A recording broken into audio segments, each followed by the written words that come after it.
If yes, it is getting the correct mic.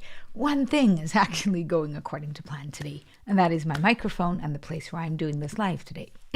Oh, and one more thing, the masterclass. I did the masterclass this afternoon, and that was absolutely beautiful.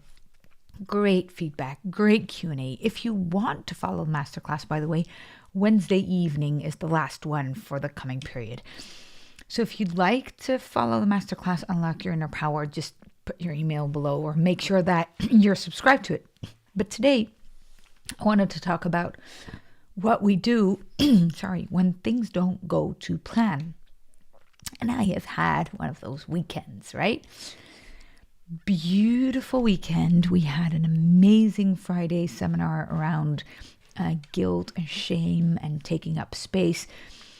And then Friday evening, my husband got sicker and sicker, and he doesn't have COVID. He's just got a serious flu, which meant that I had to take care of a lot of things at home. My son wanted to go somewhere with my father on Saturday, so I had to bring them there because my husband wasn't available, of course. And then I had to bring the puppy, who I wanted to give a stress-free weekend because we're doing a 5-day Speaking Miracles seminar starting tomorrow. Now, a 5-day seminar with the puppy in the room is quite stressful for him. So I wanted him to be as stress-free as possible. So on Saturday, I thought, you know what? I'll go with my son there. We'll take a walk and then we'll go straight back.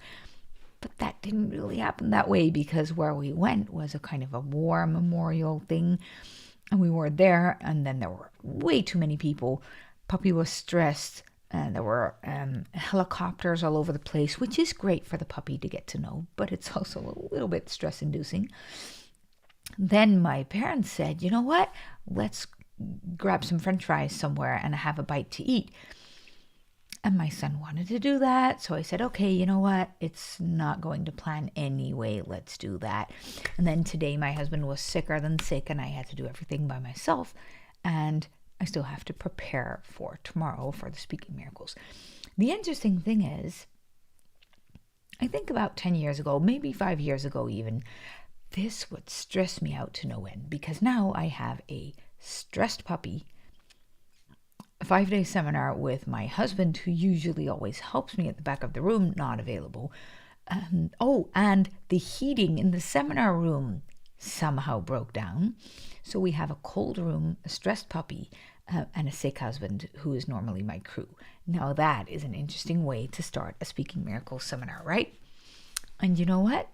I'm not stressed at all. Nothing is going to plan. But we'll figure it out. We'll find a way. And when push comes to shove, we can always put the entire group in the kitchen. It's not that big. And sit there.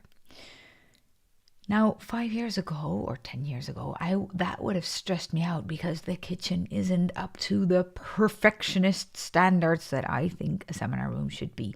It's my private home. What will people think? And what I've learned over the years is that people are not here for me or to see my mistakes or to see what can go wrong. They come here to learn something for themselves.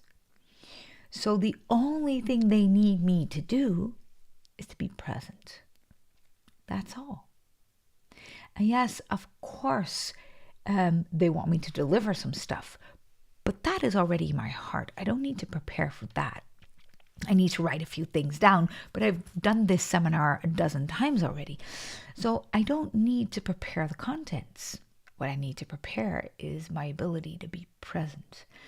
And the interesting thing is that going through all of these things that don't go to plan today doesn't stress me out anymore, but allows me to actually become more present. Because with every single thing that goes wrong, my bodyguard and my mind start freaking out like, and then as soon as that happens, I've created a reflex inside of myself. That didn't come easily. That was some work. But I created a reflex inside myself that says, okay, breathe. So this went wrong. We'll figure it out. It's not a problem because life is not a problem.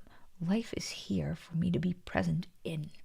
And if all these things are happening, then some people would say, well, everything happens for a reason. I don't know if everything happens for a reason. Some things do, some things don't.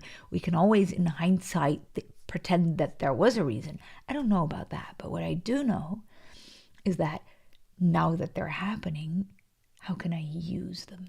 So how can I give them a reason? How can I create meaning out of whatever it is that is happening?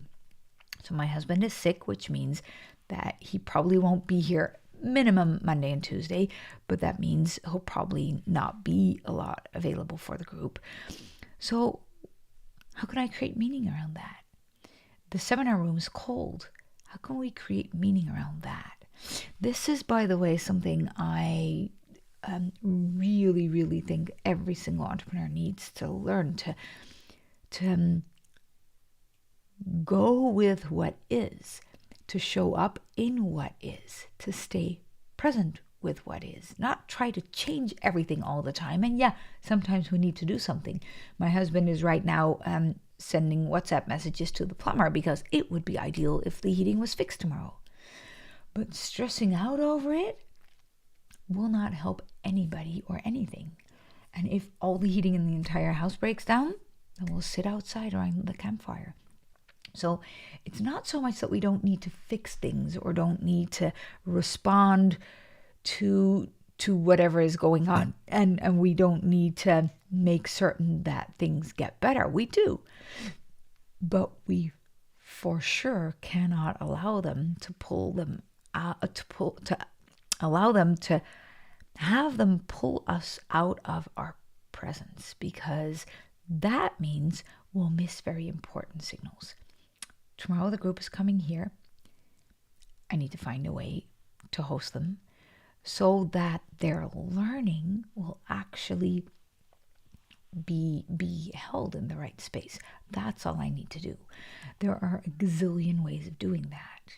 Stressing is the last one on my list. So every single time, what we need to do when something happens is relax into it. Keep breathing. Acknowledge that there is something going on. Think if we can fix it. And if we can, try.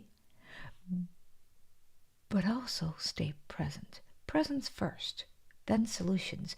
And also from being present, the best solutions come. What I've been doing when my husband turned out sick wasn't try to do everything by myself. What I've been doing is try to think, okay, he's not here. That means more than any time that I need to care for myself today. I shouldn't be doing extra cleaning work. I shouldn't be doing extra stress work. I should be doing extra mind care work. That's what I've been doing today. Been walking with my stressed out puppy through the rain so that he can get rid of his stress, so that we can breathe together, so that we can play around, so that I am in a good place. I let my husband do some WhatsApp texting with the plumber, and if it gets fixed, it gets fixed. If it doesn't, we'll light a fire. Everything will work out. And I want you to know, life is always working for us, especially when it seems like everything is against us. I'm going to talk about this a lot because this is the kind of mindset and heart set that we need this coming winter. We have an entire masterclass that we're going to launch soon, specifically around this, around winterproofing yourself. If you want to know how to winterproof yourself, put it in the comments. I'll keep you posted. But that is what we're going to be focusing on, and it is so important. Let me know if this was helpful. Let me know your thoughts. And my microphone was working, and my camera is better than the ones I've used the past days. So not everything went unexpected. Actually, that I'm sitting here was unexpected, and it was in a good way. So sometimes unexpected things actually lead to beauty. That's where I'm going to leave you tonight. Bye-bye. See